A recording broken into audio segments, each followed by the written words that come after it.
Greetings fellow gorehounds and welcome back to another Blood Splattered vlog. Alright, so all year I've been looking forward to this new movie by director Joe Lynch called Mayhem, and the reason why I've been looking forward to it is because I am a huge fan of Joe Lynch. Wrong Turn 2, Chillerama, and fucking Everly are fantastic films, Everly being one of my favorite action movies of the last 10 years. And I was also looking forward to it because it got a whole lot of pre-release buzz thanks to its multiple festival appearances, and the word of mouth I was getting from all my friends that saw it at one of these festivals said it was fantastic. And having finally seen it, I can say definitively that Mayhem is not only one of the greatest horror films of the whole year, it is also without a doubt Joe Lynch's best work to date. And like I said, I'm a huge fan of his work to begin with, so that is saying a lot for me. You're talking to a guy like me that is such a big Joe Lynch fan. I've not only listened to every single Movie Crypt episode to date, I'm also a really big fan of a lot of the music videos he did before he became a feature director, stuff like he did for Strapping Young Lad, or Devil Driver, or even the Faith No More music video he did like a year ago. Hell, I even love that Truth in Journalism short film he did with Venom. That thing was phenomenal. But anyway, enough stroking Mr. Lynch's ego. The point is, Mayhem, which stars Steven Yeun from Walking Dead fame, for all you fans that were sad to see Glenn die in the previous season,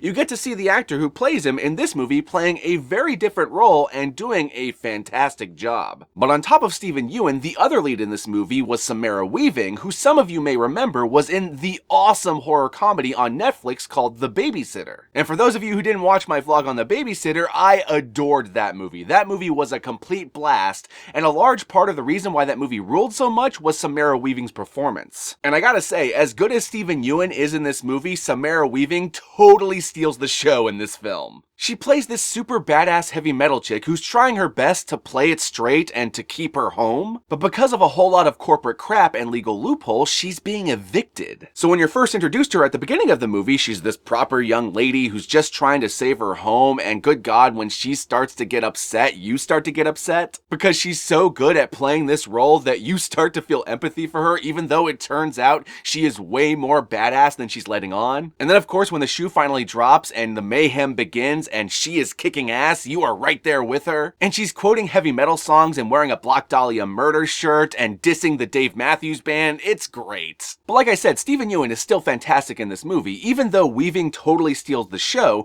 Yeun is essentially carrying the whole movie on his shoulders at all times. He plays this character who goes from this fresh-faced, happy young man who's entering the corporate world and looking forward to rising in the ranks, only to have reality come crashing down and turn him into this complete snarky asshole who's all but given up on humanity and life and rising in the ranks, but he still wants to keep his job. But he still has a bit of humanity left, and you could see it at the beginning of the movie when he helps this one secretary that's being harassed by her boss. But even so, he is still the guy at the firm who's finding all the legal loopholes that is allowing murderers to go scot-free. And he does this while still knowing that they are completely guilty. And at the end of the day, what he really wants to do is quit his job and become a painter, but being a painter doesn't necessarily pay the bills. So he feels stuck and trapped, and his soul is just empty and void. And he's unfortunately become just another cog in the wheel. And Yeun plays every single layer of this performance to absolute perfection. So don't think for a second, just because I'm praising Samara Weaving, that I'm knocking Yeun in the slightest. They are both phenomenal. And I guess with that said, I should talk about what Mayhem is actually about, because even though I've intimated various plot points, I haven't actually gone into what the story is. Basically, Mayhem is about a big giant corporate law firm in which the main offices are infected by this virus, which is essentially a super id virus. It infects everything that has to do with your id. It makes you 10 times hornier, it makes you 10 times angrier, it makes you 10 times hungrier, and it super amplifies any uppers and downers. So if you're taking some sort of stimulants like cocaine or Adderall, it increases those effects tenfold. So for example, if you're a giant big city lawyer who sustains himself on cocaine the entire time, then those cocaine's effects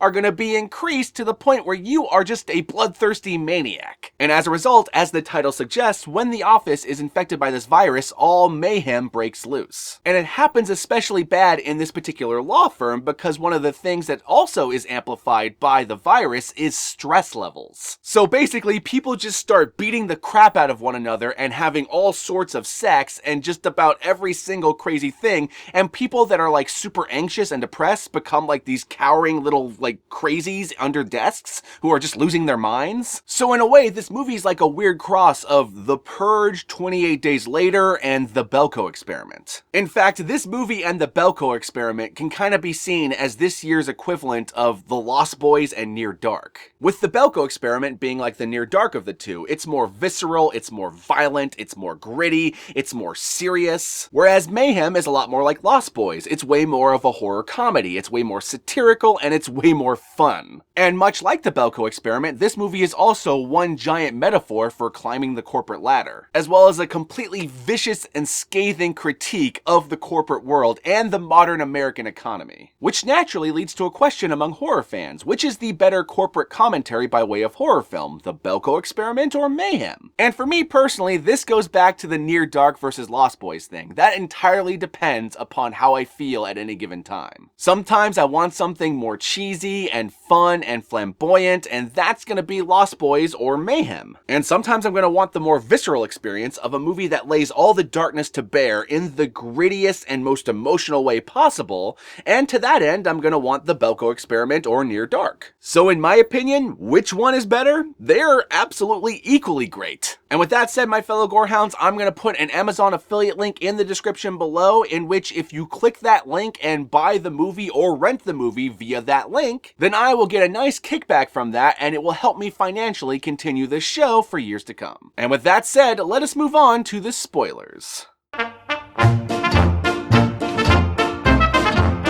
Alrighty then, so as I explained earlier in this review, Steven Yeun plays this fresh-faced young lawyer who's trying to rise in the ranks of this big corporate law firm, but is having his soul sucked out every step of the way. But he still has a little bit of humanity in him, and he's trying his best to cling to it. And this is shown when he comes across one of his colleagues badgering and belittling their own secretary, and he just puts this guy in his place by showing him a video of him at a Christmas party getting a blowjob from said secretary, and explaining to his colleague that if he doesn't start treating his secretary right, he's gonna send that video to his colleague's wife. Which was a really good move from a screenwriting point of view, because it sets him up as this badass who truly cares about people, and as a result endears you, the viewer, to him, even though you're aware that he's responsible for some truly heinous stuff. Because, as the opening voiceover explains, he's responsible for letting this one guy off of murder, because the guy he got let off was infected by the same virus that eventually infects the offices, and he was able to find this legal loophole that made him not responsible for his own actions, even though the virus does not remove your responsibility. Though truth be told, the movie is a little murky in this regard, because it's obvious that for some characters they are in control and for others they're not. But you do get the impression that he was fully aware that this guy, the guy he got let off for murder, was in control. And what's also awesome about this introduction to him, this scene with him telling off his colleague, is that it also shows his tendency to find these great loopholes, which becomes completely important because he ends up utilizing this skill throughout the entire movie. Anyway, so after this scene, we see him meeting with Samara Weaving, who he doesn't know, and presents herself initially as a lawyer, but as is revealed during their conversation, he figures out pretty quickly that she is not actually a lawyer, because what she really is a poor woman who's being evicted and can't afford a lawyer. And while initially he wants to help her and find her some sort of loophole that will get her house back, he discovers that the person she is up against who is trying to get her evicted is one of the board of directors of his firm, which would immediately put his job in jeopardy if he were to go up against her, so he doesn't. And Samara Weaving gets mad at him and he's like, "I'm just doing my job, it's not my fault." To which she responds with this fantastic line that essentially amounts to "no single drop of water thinks it's responsible for the flood," which, as you will find out, becomes the reoccurring theme of this entire movie. Because after this scene, and after he gets Samara Weaving callously removed from the building by security, Steven Yeun's character finds out that he is being screwed over by one of his higher-ups. Greetings, fellow gorehounds. Now you might be wondering why I just said greetings, and why I'm all of a sudden in a ghost shirt instead of the Lamb of God shirt I was in a second ago,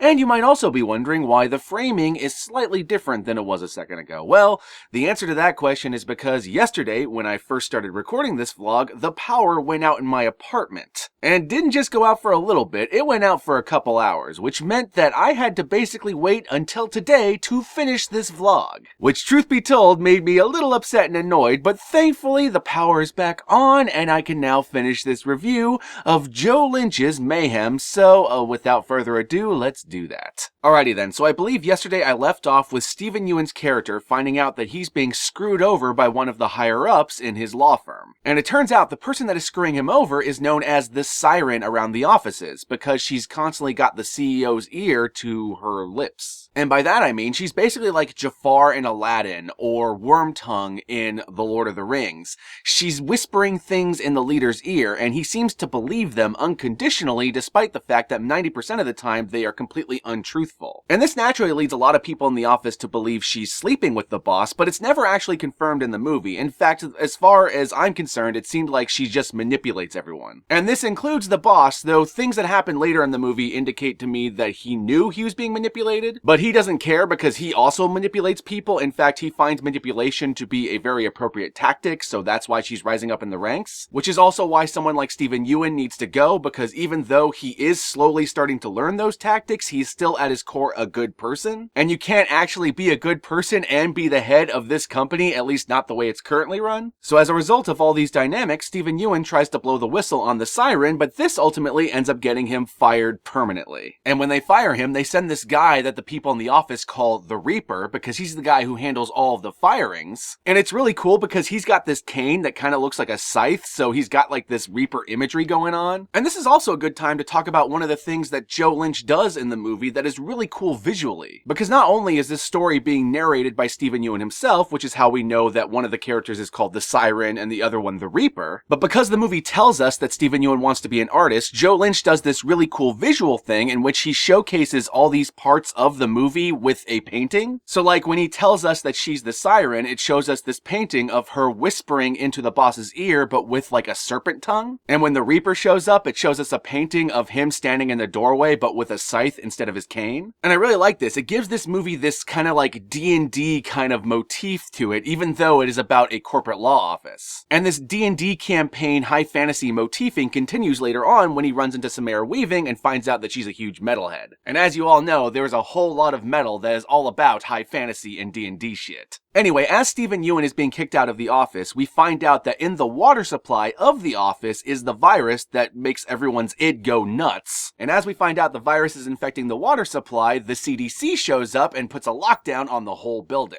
So even though Steven Yeun is fired, he is not only infected by the virus, but he also can't leave. And the virus hits him really hard at first and leads to him beating the shit out of the guy that was harassing his own secretary earlier in the movie. And after this beating, his friend tries to calm him down, but he slowly starts to realize that, oh wait, I got a guy off because of this very virus, which means I could go up to the higher-ups and do whatever the fuck I want to them, and hey, I'm gonna get off scot-free because of my own case. And the higher-ups have no one else to blame but themselves for this because they're the ones who wanted him to do that. But the big boss figures this out and has his hired thugs take him into the basement of the building and beat the shit out of him, and his friend in the office comes down to try to save him, but the thugs end up accidentally killing his friend. But then while he's in the basement, he runs into Samara Weaving, who tries to beat the shit out of him, but then he talks her out of it and convinces her to team up. And then the rest of the movie is the two of them teaming up and climbing every single level of the building in order to get to the top, so that he can either get revenge on the higher-ups or get his job back, and she can get her place unevicted. And all along the way is all kinds of mayhem, violence, and sex. Yes, there's sex in this movie. The two main characters end up having sex at one point. And it's great because right before they have sex, they have this whole argument over whether Dave Matthews Band is a good band because she's a hardcore metalhead and he's a little bit more sensitive. And that's actually something I really love. These two actually form this really organic relationship in this movie that actually feels like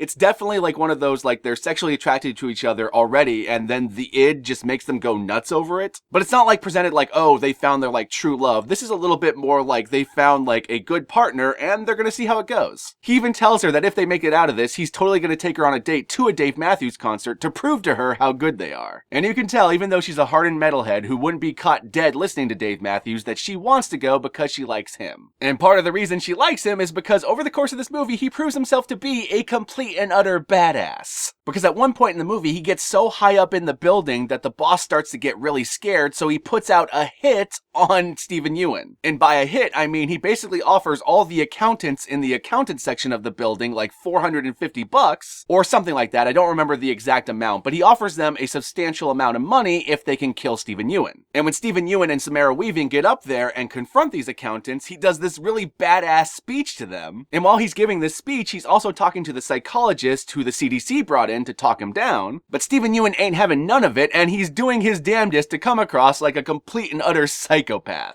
And believe me, if you didn't know that he was pretending to be a psychopath, you would totally believe that he was one. So anyway, they climb the ranks of the building, they kill the Reaper, and they don't kill the Siren, but the Siren does get killed by her own secretary, who's tired of being belittled by her boss. So while they themselves don't kill the Siren, she does get her own just desserts. But unfortunately, the only way to get to the top floor of the building is to have a key card that will allow them access to the top floor. And the only one on the floors they can reach that had one of those key cards was the Siren, but the secretary destroys her key card. So left with no other choice, they have to go back to the basement to find the IT guy. And this leads to the most awesome cameo in the whole movie because the IT guy is played by Joe Lynch himself.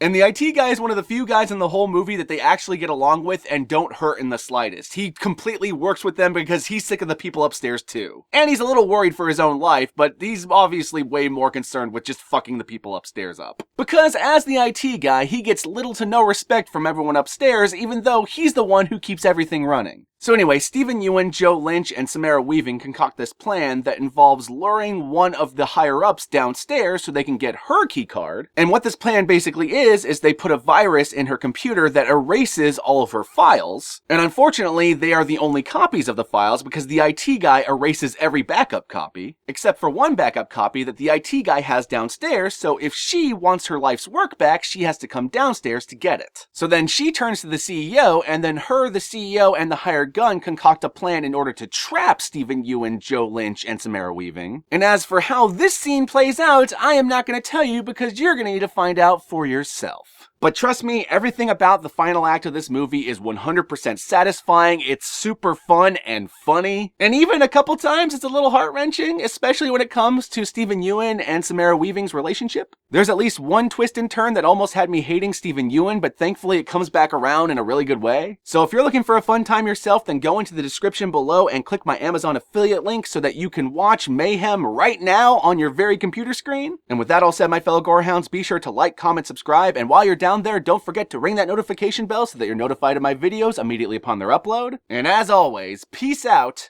and I'll catch y'all later. God damn, this was a good movie.